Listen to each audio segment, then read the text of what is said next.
आज का जो हमारा टॉपिक है उसके बारे में अक्सर लोग बहुत गलत जानते हैं। हमारा आज का टॉपिक है इफ लाइट और photon has no mass then why it can't escape the black hole. इसका मतलब जैसा कि हम जानते हैं लाइट के पास कोई मास नहीं होता, तो फिर वो क्यों ब्लैक होल की ग्रेविटेशनल फोर्स के कारण खींचा जाता है और वो कभी बाहर नहीं आ पाता। आज का टॉपिक पे हम लोग ज़्यादा डीप में नहीं जाएंगे, बस इस क्वेश्चन का आंसर जानेंगे।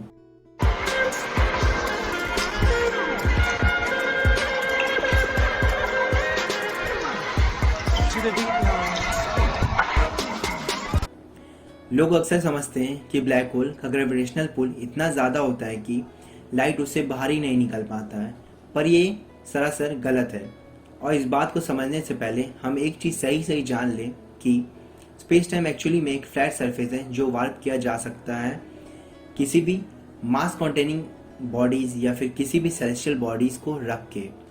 अगर ना समझ में आया हो तो इसी चीज़ को हम एक एग्जाम्पल या एक्सपेरिमेंट के थ्रू समझने का कोशिश करेंगे। तो चलिए एक्सपेरिमेंट शुरू करते हैं। एक चादर लीजिए और उसको चारों तरफ से टाइट कर लीजिए और उसके बाद उस पर एक फुटबॉल डालिए या फिर कोई भी ऑब्जेक्ट। तो जब आप रखेंगे उस ऑब्जेक्ट को उस पर, तो आप नोटिस करेंगे कि वो नीचे से काफ़ी हद तक वार्प हो जा रहा है। तो इसी तरह स्पेस टाइम को आप सभी चादर समझ सकते हैं और फुटबॉल को कोई भी सेलेस्टियल ऑब्जेक्ट या सेलेस्टियल बॉडी। जैसा कि हमने किया ऊपर, उसी तरह इस बार भी आप एक चादर लीजिए और उसको चारों तरफ से टाइट कर लीजिए और उसके बाद एक बहुत हैवी कोई ऑब्जेक्ट उस पर डाल दीजिए जो चादर को काफ़ी हद तक वार्प कर दे। और उसके बाद सेम उसी स्ट्रेट लाइन या उसके पाथ पे छोटा सा बॉल लीजिए और उसको आगे की तरफ पुश कर दीजिए। तभी आप नोटिस करेंगे जो स्मॉलर बॉल अपने स्ट्रेट पाथ में पुश किया गया था टुवर्ड्स दैट हैवी ऑब्जेक्ट, वो उसके वार्प्ड एरिया में चला गया है।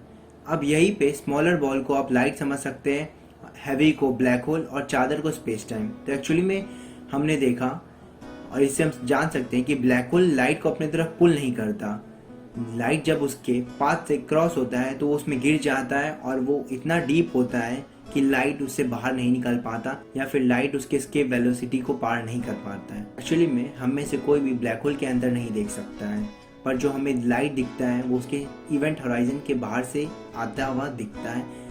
अब कई लोग उसी एक्सपेरिमेंट पे जाएंगे और सोचेंगे चलो एक बॉल फेंका तो वो अंदर चला गया, पर उसी तरह अगर हम बिलियंस ऑफ बॉल अंदर डालेंगे तो एक ऐसा टाइम आएगा ना जब वो पूरा भर जाएगा और वो ऊपर आ जाएगा। इसी तरह ब्लैक होल को भी लेके सोच सकते हैं कि कभी ना कभी तो ब्लैक होल लाइट के कारण भरेगा तो शायद वो ऊपर आए। इसी से रिलेटेड प्रॉब्लम को सॉल्व करने के लिए साइंटिस्ट लोग का एक थ्योरी है कि जैसे इस साइड ब्लैक होल है उसी तरह दूसरे साइड वाइट होल होगा, जो कि जितना भी ऑब्जेक्ट ब्लैक होल के अंदर इंटर करता है वो उधर से पास हो जाता है।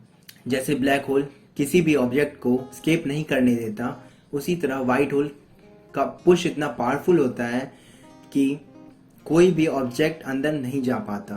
इसका मतलब कि ब्लैक होल का ग्रेविटेशनल पुल बहुत ज़्यादा है और वाइट होल का ग्रेविटेशनल पुश। और वैसे भी ब्लैक होल मिस्ट्रीज से भरा हुआ है। हु नोज कि ब्लैक होल शायद वार्म होल्स हो या फिर दूसरे यूनिवर्स में जाने का कोई रास्ता हो। में होता तो हमारे यूनिवर्स में भी कोई ऐसा जगह होता जहाँ से सभी चीज़ सिर्फ बाहर ही आते और कुछ अंदर ना जाता। पर क्या पता शायद ऐसा हो भी और हम सभी अभी तक यूनिवर्स का 4 to 60% पार्ट ऑब्जर्व कर पाए हैं, तो शायद बचा हुआ पार्ट में वो सभी एग्जिस्ट करते हो। आज का टॉपिक छोटा था एक मिसअंडरस्टैंडिंग को क्लियर करने के लिए। अब आप सभी से मिलता हूँ न्यू वीडियो में। बाय, और कमेंट्स में इम्प्रूव के लिए सजेशन देते रहिएगा।